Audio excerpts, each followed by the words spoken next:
we've come to the last panel of the conference. It's the theme of our conference, Greek shipping flying high. Our moderator is not Charis, as written on the agenda. It's Sakis Voudris, also from Neptune Maritime Leasing. On the panel, we have George Giannakis, managing partner from Alantra. Charis Plakantonaki, chief strategy officer from Star Bulk. We have Nikos Gkezepis, who's chief financial officer of Neptune Lines Shipping and Managing Enterprises, and Christina Anagnostara, who's managing director at AXIA. Sakis, over to you. Thank you. Thank you, Kevin. So good afternoon, everyone, and welcome to this final session. Thank you to the Marine Money, Kevin, Mia. It's always a pleasure to be here. So I'm very delighted to be moderating this panel session on the title. It's actually the theme of the conference. It's Greek shipping flying high. For many decades, Greece has been a prominent place in shipping, has played a prominent place in shipping and global trade. What makes that more significant is that the country's considerable role on the international maritime stage is disproportionate to its size. The capacity of the Greek merchant fleet at more than 5,000 vessels made Greece the largest shipping nation. And despite the generational challenge of decarbonization, Greek ship owners are in a stronger position today than at any other time since the days of the golden Greek generation led by Onassis and Niarchos. So I'll start off this panel with you, Charis. Star Bulk has been at the forefront of growing and modernizing its fleet. What are the key drivers for increasing your fleet, reducing your fleet age while maintaining high profitability? How do you plan to capitalize on these opportunities? Thank you, Sakis, and thank you to the Marine Money team for inviting me here today. Now, to your question, Sakis, our strategy has been and continues to increase the size of our fleet, to renew our fleet, but at the same time to maintain our profitability, to manage risks, and also to deliver strong shareholder returns. Starting with the size of our fleet, we believe that there's a competitive advantage that comes with scale, both in terms of cost, but also in terms of revenues, synergies, especially in view of the increasing complexities that will come from the new environmental regulations. During the past 6 years, we have acquired approximately 110 vessels through mergers, using as currency our share issued at NAV, net asset value. The most recent example being the merger with Eagle Bulk, which took place 6 months ago, and which added another 52 super-ultra vessels to our fleet, bringing it to a total of 162 vessels. And as the chair of our board, Spyros Kapralos, mentioned this morning, this positioned us as the largest US-listed dry bulk shipping company and the third largest dry bulk shipping company in the world. When it comes to fleet modernization, we have sold close to 30 older, less efficient vessels during the last 18 months, generating equity proceeds of around $430 million. And at the same time, we have placed new building orders for new eco, modern Kamsarmax vessels, continuing also our strategy to charter in modern eco tonnage as a means to further renew our fleet. Now, after securing the equity that will be needed to finance the new building vessels and along with share buybacks, on which I will expand in a second, we have secured a pot of cash of $80 million that will be used for future investments for fleet renewal, among others. Now, along with growing and renewing our fleet, I mentioned also profitability. We place a lot of focus on maintaining competitive costs, both operating expenses, but also G&A expenses, voyage expenses. We have been one of the most competitive dry bulk operators among our peers when it comes to operating expenses throughout the years. This is a result of talent that we employ in the office, but also lean processes and technology, which we leverage wherever possible. We aim to create also synergies on the commercial front. After the merger with Eagle, we now have commercial presence in 3 different continents, Europe, Far East, the US, and we also invest heavily the last years on safety and quality because we see from our charterers, our major charterers, increasing demands when it comes to the safety and quality of our vessels. Risk management, at any given time, we aim to keep a minimum of $2.1 million for every vessel we have on the water, and we also continue our strategy to deleverage. Our net debt at the moment stands at $870 million, and which is covered entirely by the scrap value of our fleet, and we pay down $200 million every year.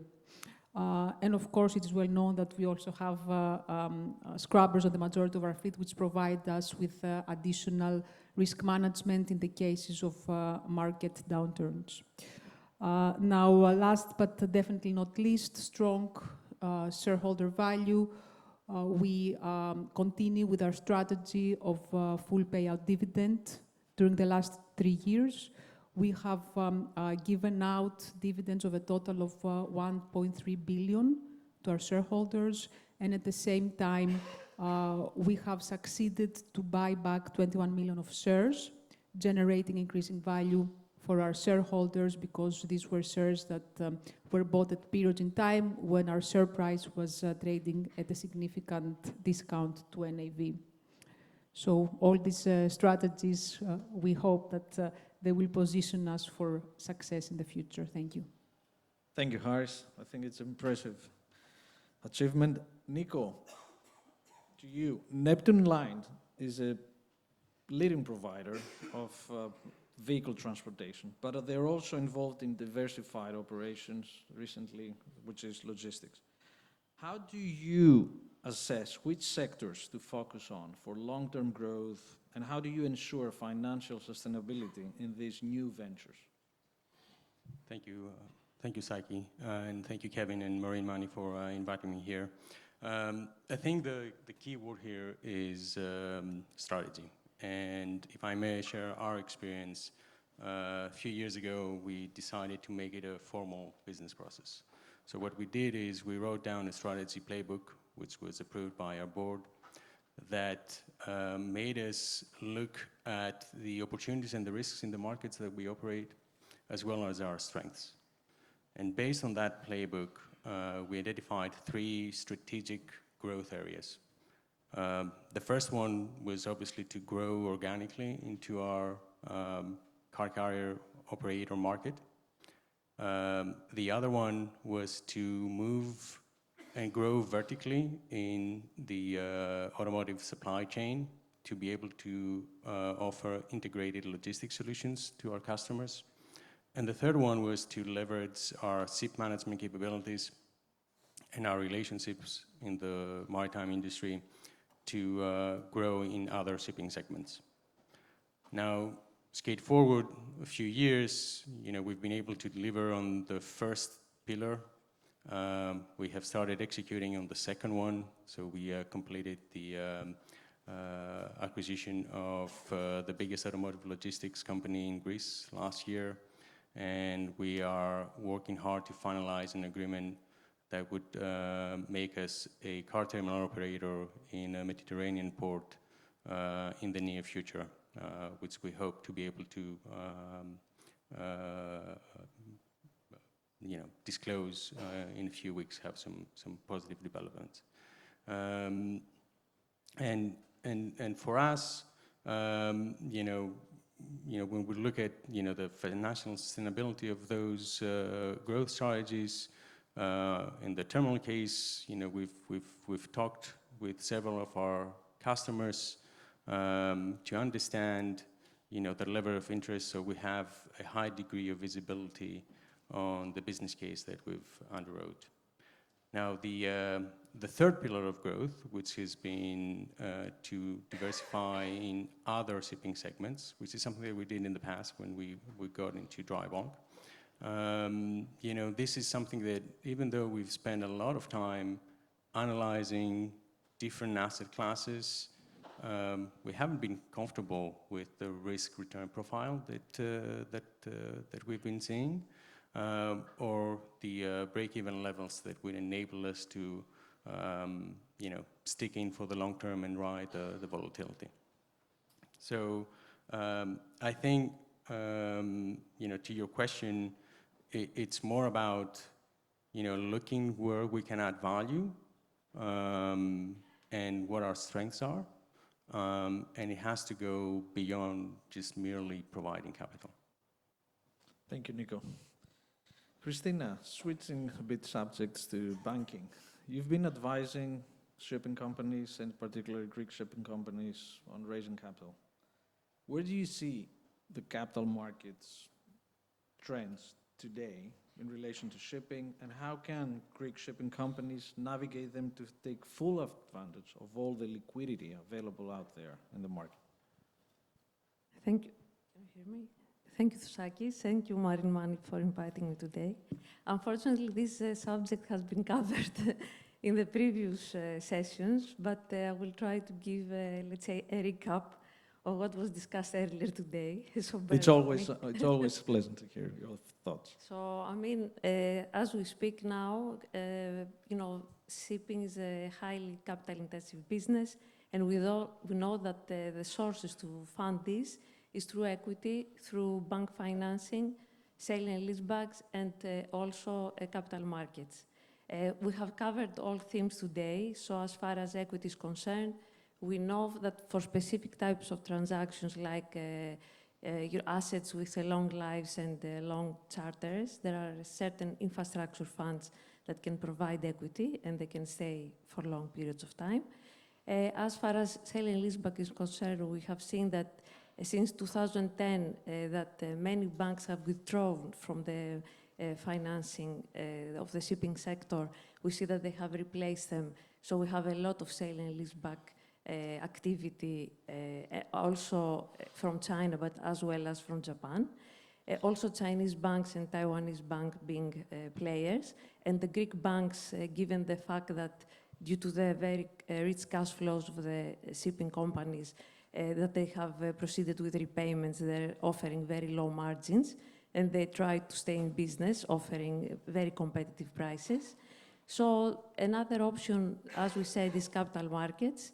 Capital markets, until now in 2024, we have seen very few IPOs, basically 2 only, happening in the US, and very few follow-ons, being SFL, Dorian, and Hunter in Euronext. We have seen a lot of activity in the Oslo markets and OTC listings.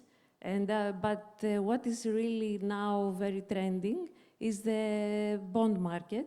So we're seeing over 30% increase in the issuance of bonds throughout the course of these years at longer tenors than the ones anticipated in the previous years, plus adequate financing, in terms of cost of capital.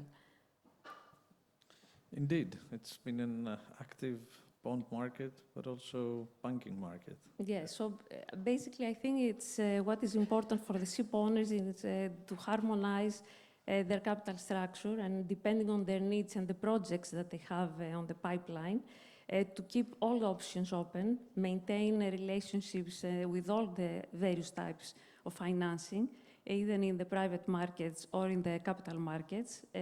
I see that there is more, as we speak now, the alternative lenders are covering the space, and actually they're also squeezing their margins a lot. And depending, as we have said earlier, depending on their needs, they need to stand by and assess which solution fits best for them. Thank you, Christina. George, Alantra has been very active recently in providing advisory, but also arrangement services to shipping and offshore companies. Liquidity levels are quite high. Yeah, liquidity levels are very high. Banks are willing to finance. So what are the key financing strategies you recommend to your Greek clients to sustain growth, innovation over the next 2 years? Thank you, Saki, and thank you again for inviting us and arranging a great day. I think the advice is the same across all nationality of clients. I would say the same thing, that when there is, there is definitely abundance of capital availability in the market. The shipping world compared to the previous times of very strong markets, if you look back in 07, 08, is definitely significantly less levered as a market compared to where asset prices are and levels of debt, as we also heard from the other people in the panel. But it's very important that borrowers keep their funding relationships. We have a lot of clients that they say, well, why should I get financing if I don't need it? Financing is not just availability of capital when you don't need it. It's also availability of capital when you need it, right? So if you just go out of the market and have very few or zero funding relationships, when the market will be, and it's a cycle, it will become less available again.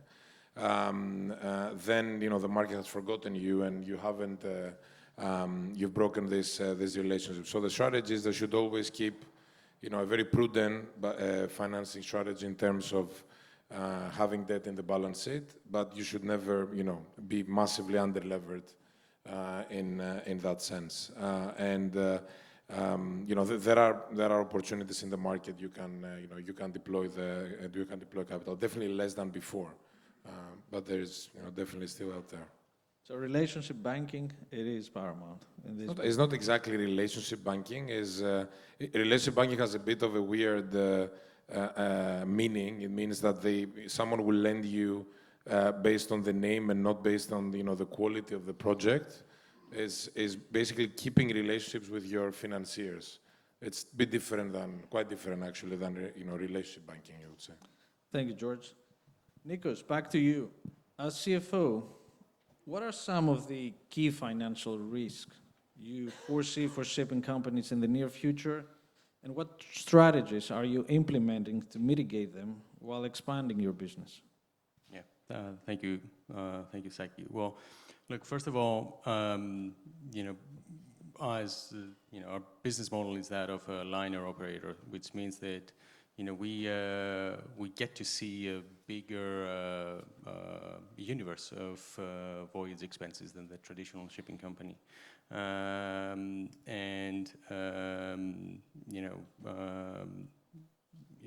based on that, we have developed a number of risk management strategies to hedge our exposure in fuel, our exposure in the euro-dollar, which is actually inverse from what most shipping companies in Greece experience, because our business is euro-denominated in a dollar-denominated world in shipping.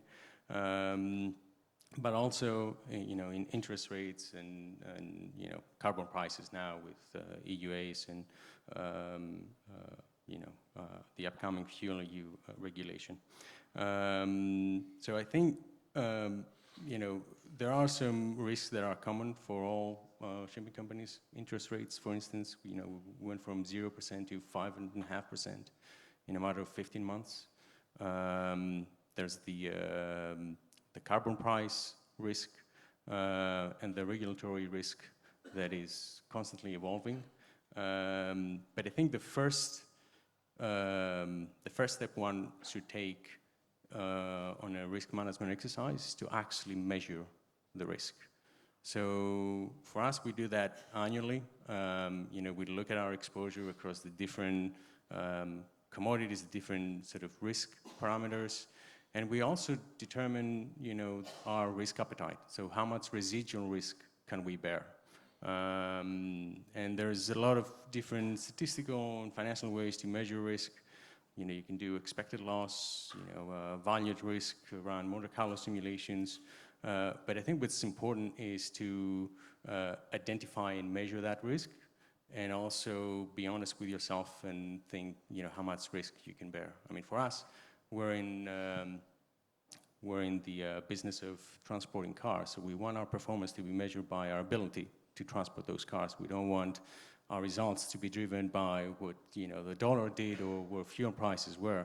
So it's important to hedge those risks away. And again, in our case, we do that by implementing two strategies. One is to do natural hedging, so if I may call it so.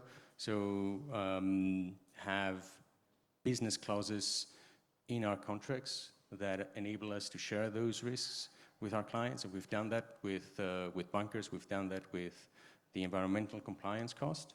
And then on the risk that we cannot,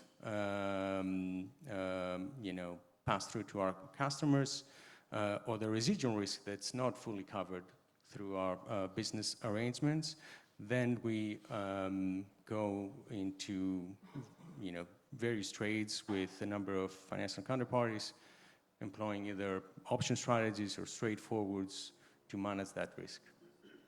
Yeah, excellent. Thank you, Nico. Charis, a question for you on sustainability. Your favorite topic, I presume. Sustainability is obviously increasingly important. And what steps is Starbuck taking to align with global decarbonization efforts while maintaining your competitive edge in shipping and in dry bulk in particular? Thank you, Sakis. I can never avoid the decarbonization question, can I? I've already spoken about our fleet renewal program. We're selling older, less efficient vessels, placing new building orders for modern eco tonnages, but also chartering in modern eco vessels which have improved consumptions. Just to mention examples here are new building orders. These are vessels with new main engines, with shaft generators, therefore with improved consumptions. Now, of course, we cannot renew our entire fleet overnight. So we have to look into measures that we take also for the existing fleet, because we do have these global targets for 2030, 2040, 2050. Any solution that today has a payback period and makes sense in terms of bunker reduction and emission reduction, we will invest in. Our number one priority is hull maintenance. We see significant savings in bunkers from keeping the hulls of our vessels clean. We perform frequent hull inspections, frequent hull cleanings. We accelerate dry docks whenever required. We pilot and test technologies around remotely automated hull cleaning robots. We see a lot of potential in that technology moving forward. Technical solutions, energy-saving devices like ducts, post-cap fins, propeller redesign, replacement, power limitation, shaft power limitation. These are solutions on the technical front that we implement, we retrofit on our vessels, again, whenever it makes sense financially in terms of payback period as well. We leverage technology, artificial intelligence, in order to gather data from our vessels, but also to analyze large set of data. We have a dedicated vessel performance monitoring team in our office. We have deployed telemetry and sensors on board many of our vessels. We analyze this information. We aim to take prompt action whenever we see cases of overconsumption, whether these are technical issues or operational issues. We try to tackle them in order to avoid overconsumption and therefore reduce emissions. We work a lot with technology providers on speed optimization, weather routing, but also optimal arrival in ports in order to reduce idle time. Now, as of January 2025, we heard in the previous presentation about the Fuel EU regulation. We plan to comply with Fuel EU by burning biofuels for the vessels that will be trading in and out of Europe, and we expect that a similar measure will be adopted also at the global level as of mid-2027. So we expect that we may need to burn biofuels also during global trade. Now, as to the other green fuels, the hydrogen-derived fuels, methanol, ammonia, we stay close to developments, but we do feel that there are certain, there's still uncertainties related to these fuels. Therefore, we haven't made any investment decisions yet. We do monitor developments. One technology, looking further ahead into the future, that we do think is promising is carbon capture and storage. We have pilots on that front. Of course, there are challenges there as well. For example, additional energy required to operate the CCS systems on board. What happens to the liquid CO2 that you capture? How do you offload it? What is the supply chain thereafter? Still, we do believe that CCS in the future will be needed in order to complement the greener fuels, which is very likely that at least for the first years, they will not be 100% green. It is probably they will be first blue before they become green. Last but definitely not least, we try to be extrovert about everything we do on the decarbonization front because, as it is well established by now, this is not something that a single company can achieve alone. So we participate in a number of global fora. We recently, a few months ago, established also the Athens-based Maritime Emission Reduction Center in collaboration with Lloyd's Register and other leading Athens-based shipping companies. This is an initiative that will aim to develop and accelerate technologies that reduce emissions from the existing fleet. So this is one more area where we try to devote resources in order to maintain a competitive edge when it comes to our decarbonization efforts. Thank you. Thank you, Charis. So, Christina, consolidation is the favorite theme of shipping for many years. And we see that it's happening. It is happening in many sectors. Do you see any potential for M&A activity in the Greek shipping market? Which sectors? And what would be the key drivers for such deals to happen? And, I mean, obviously, what's your role as AXIA, as one of the leading banks in the sector? Thank you, Sakis. So, M&A activity is taking place because of consolidation, as you want to say, and also basically and diversification, not only in terms of fleets, different sectors, but also businesses and new continents. As some of our fellow previous panelists said, you need to have willing sellers because shipping is a different business than others. So mainly the M&A activity is not driven by management teams, it's by the shareholders or sponsors, meaning a sponsor wanting to exit from a particular owning of a company, or you have inheritance issues, succession issues. So this is driven basically by the sponsors. You need willing sponsors, and you also need to have fair valuations. So from the transactions we have seen in the past, and there are a lot of transactions taking place, I think the sectors, you see transaction in all sectors. There is a lot of activity. The most important thing is, first of all, as I earlier said, the valuation, but it's also very important to, to run a process in a very professional way and be able to follow certain steps in this process. So we are seeing, as AXIA, we have been involved in mainly in M&A transactions. These transactions last a long time.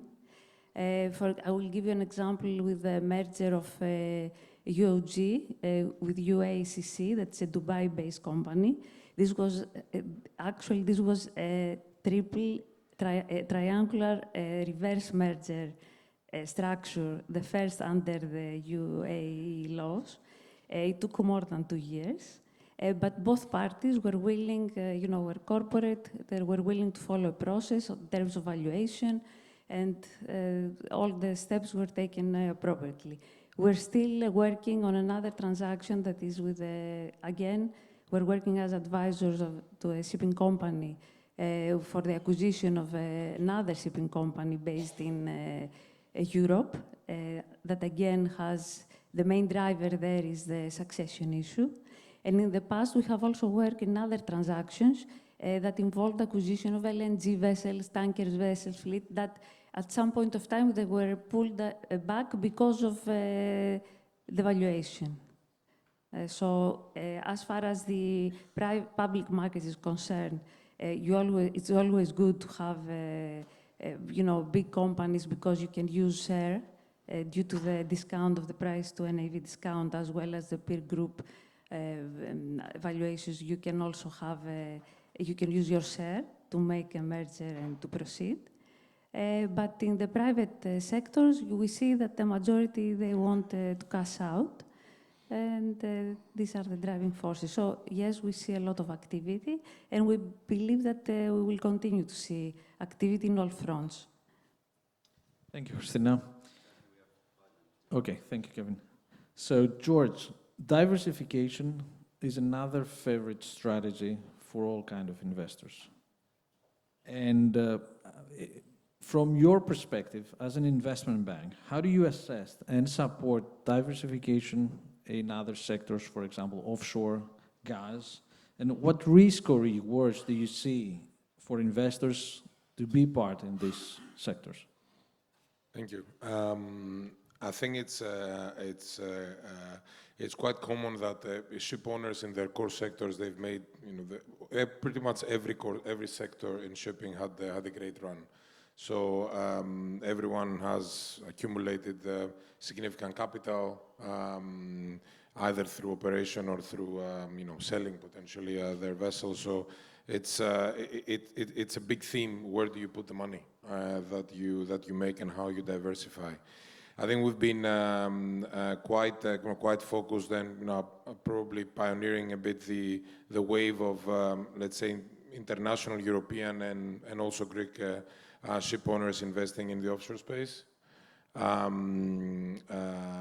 including a very recent transaction where a large Greek shipping group invested in a Middle Eastern offshore company. And we see that trend because, especially you mentioned the offshore space, it still has very attractive fundamentals, probably the most attractive fundamentals than any other shipping sector currently in terms of simple demand and supply, lack of new building, and all the usual things that you tend to see in a cyclical sector. So the diversification game is definitely there. I think the offshore with a bit more focus on offshore oil and gas, which is also quite far from over, is definitely a theme. I think on the gas side, we've started seeing that the market is getting a little bit more crowded. So I think less in terms of valuations, in terms of dynamics of supply and demand, it's slightly less attractive from an opportunistic standpoint. But gas projects tend to be very long-term projects, so you need to invest with a different view compared to more traditional shipping investment analysis that you would have. So that's on the sectors. The other, I think, thing that people need to keep in mind is geographical diversification. So expanding their presence to growing markets by investing in shipping companies or assets that are a bit more focused to a certain jurisdiction, that being Middle East and Southeastern Asia and the Indian subcontinent, which are probably the markets with the biggest growth, both GDP related, but also shipping demand related compared to the rest of the world that is definitely lagging in terms of that growth. So building presence in those regions, even in your core sector as a ship owner, can be quite value add and make more money on the long run. Interesting. Thank you, George. I think we're running out of time, but I've just one last question. I think it's good to end a session like this with an open question. So let me ask all the panelists, how can Greek shipping maintain its competitive edge on the global stage in light of rising competition from other maritime hubs? And what role do innovation, technology, partnerships play in this regard? And why don't we start with Nikos? Thank you, Harry. Well, let me just start by contemplating why we've been so successful as a maritime hub. Right? I mean, we as a nation, we control 20% of the gross tonnage globally, and our economy contributes 0.2% of the global GDP, which means that we're punching 100 times more than our weight. This is not by accident. And I think the answer lies in our ability to attract top talent and our success in building this ecosystem in Greece. So to remain competitive, I think we need to look at our strengths, and also look at where we are in the value chain and try to capture a bigger portion of that value chain. For instance, there was an article I was reading in the summer. We are the, we take pride in being, some of the most skillful ship managers in the world, but those tend to be captive units within the shipping companies. And we are, Athens is, the biggest ship management center in the world. We manage 5,000 vessels, of which 90% are Greek-owned. So only 10% is what we commercialize, this fundamental strength. So I think that's a very natural step in further growing our presence as a maritime hub. Charis, talked a lot about decarbonization, and we tend to think about decarbonization as a problem instead of a business opportunity, right? It's going to take, all these energy-saving devices, all these alternative fuels, all these, route optimization softwares, all these alternatives. It's a huge market opportunity, and there's no reason why the next champions in these segments shouldn't be from Greece, because there is such a big captive market in Greece to serve as a testbed. Indeed, it's a big incubator, I would say. Christina, a couple of words? Of course. I agree with you, and I will also add that we need also to expand the dry docking area and all the activities, related activities. We have very good workers. We're doing great job. Why not to expand and have also yard repairs and, have also the government support from that, but establish Greece as a center. It's very important also. We are also a marine hub in terms of new technologies. We can further strengthen and develop and finance all these new technologies and move further and upgrade. I will let also the other fellow panelists to comment. A general remark would be that it will be good to follow also. I think we're doing a great job, and we can definitely strengthen it, but we can also see the example of Norway, and we need to create a framework that, it's embraced by the government, by the stock exchange, have analysts, education, tax incentives, regulators. It's a pity that we don't have in Greece such, a replica of the Norway, of Oslo Stock Exchange, and this is left out to all the other countries. Great, sounds great. George? I completely agree with you, by the way, on creating a framework of investment that, because in reality, I'm sure that many people know, there is a number of smaller investors behind a number of shipping groups. So it's actually there, it's just not regulated, and so it's the investors' appetite and understanding is there. We just need to, make it more efficient. I would only add that especially now with the creation of wealth that Greek ship owners had the opportunity to build, is to focus a bit more on investing in more infrastructure-related shipping, with the exception of LNG. Most of the shipping is what we would call conventional shipping. So expanding in other countries and also utilizing Greece's geopolitical position from a logistics standpoint to actually grow that market more and invest, as we said before, offshore or port services and other ports around the world. There is no reason why, if you have 20 times the ability of the Greek GDP, that you don't invest in something like that to grow the relevance of Greece in other countries also, not just here. George, thank you. Excellent ideas. Charis, you have the last word. Thank you, Sakis. I will agree with all my fellow panelists. I think that Greece has a fantastic opportunity ahead of us in order to further strengthen its position as a global maritime hub.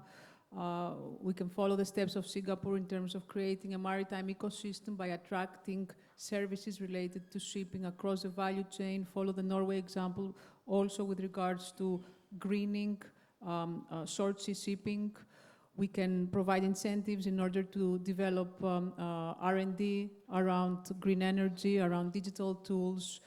Very important, we can further invest and expand maritime academies, both for shore employees but also for seafarers. These are just a few examples of how Greece can further strengthen its position and maintain its competitive edge globally. One final word I would like to leave you with is that the majority of Greek shipping companies are small, medium-sized companies. And moving forward, the new regulations will increase the costs of operation for these companies. So it's very important that Greek shipping companies engage in partnerships, they pool vessels, they pool their fleets in order to be able to comply with the new regulations, to reduce compliance costs, but also to reduce the administrative burden that will come about from these new regulations. We have FuelEU ahead of us. We will have the global measures in 2027. So Greek shipping companies should join forces, pool their fleets, and increase their scale in order to be able to comply and be competitive in the global arena. Thank you. Thanks very much, the panelists, the Marine Money. Thank you all.